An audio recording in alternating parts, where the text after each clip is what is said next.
If the Quran is a book of the guidance and the Islam is a religion of the knowledge and all this, then why we are Muslim as a nation, as a majority, we are standing in the back among the nations? Why when we compare our nation with other nations, we see a big hole between us and them? You was asked a very good question, very important question, very relevant question. That if Quran has so much of information regarding science, technology, it's a book of knowledge, book of guidance, then why are we Muslims backward? The reason is, if we look back into the history, from the 8th to the 10th century, we read in the historical books, the Europeans, they called it as the Dark Ages. Dark for whom? Dark for the Europeans. The Arabs, the advancement they made in science and technology was phenomenal. If you had to know about science, if you want to do research of science, you had to learn Arabic. Like how today we learn English. At that time, the Muslims were on top of the world because we were close to Quran and Sunnah. Today, the reason the Muslims are backward is because we are far away from Quran and Sunnah. So Quran is not to blame, you and I are to blame. If you read in the books of history and books of science, I said in my lecture, Ibn Nafis, 600 years after the Quran was revealed, was the first to describe the blood circulation. In a textbook, we know about William Harvey, we don't know about Ibn Nafis. So two reasons. Number one, Muslims have gone away from Quran Sunnah. Number two, media. You know, media also plays a big role in it.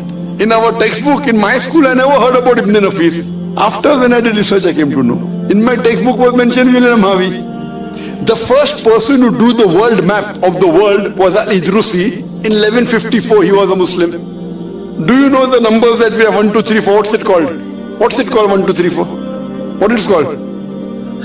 Arabic numerals. How we have Roman numerals? 1, 2. Arabic numeral. Why? Because 0 was first introduced by the Indian. The Arabs took it up, put a decimal point, and we have the Arabic numerals. If you know about Al-Abtusi, he was the one who discovered the Pythagoras theorem, which we learn in school. We learn Pythagoras theorem, we don't know the name of Abtusi. The square of the hypotenuse is equal in a triangle. The square of the hypotenuse is equal to the sum of the other two sides of the triangle. Do you remember or you've forgotten?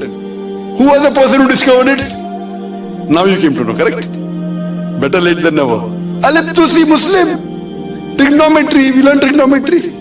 Who is the main person of trigonometry? Al-Biruni. We learn chemistry. Who's the father of chemistry? We know Geber.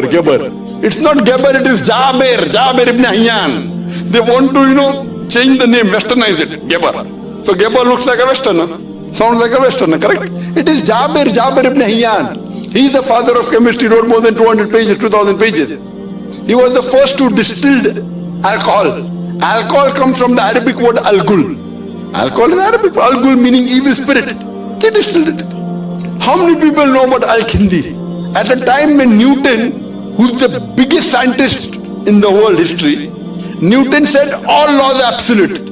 Al-Kindi said no, all laws are not absolute, they are relative. Later on Albert Einstein came. All have heard about Einstein. How many of us have heard about Al-Kindi? The two brothers, Muhammad Ahmad and Hassan Shakir, they told the area of the earth from an angle at the Red Sea. At a time when we didn't even were sure whether the earth was spherical or not. At that time they told the area of the earth which was quite accurate. If you read about Ali ibn Abbas, he wrote 2000 pages on medicine. If you know about Ali ibn Sina, Avicenna sounds like a westerner name. It's Ali ibn Sina, Aristotle of the East. You can keep on giving examples. Muslims were on top of the world because we were close to Quran and Sunnah. Today, we are far away from the Quran and Sunnah. That time, if you wanted to get advanced in science and technology, it was compulsory you learned Arabic. Arabic was the language on top of the world. Today, where is it? Who's to blame? We are to blame. So my request to all the Muslim brothers and sisters, you go back to the Quran. Study the Quran. Quran is the most positive book in the world. It's a proclamation to humanity. It's a fountain of mercy and wisdom. It's a warning to the heedless. It's a guide to the erring. It's an assurance to those in doubt. It's a solace to the suffering and a hope to those in despair. You can get all these benefits only if you read the Quran with understanding. If you don't know Arabic, read the translation of the Quran in the language you understand the best. implement it, inshallah, it will be a guidance for you for your full life, and you'll see your life change. Hope that answers the question.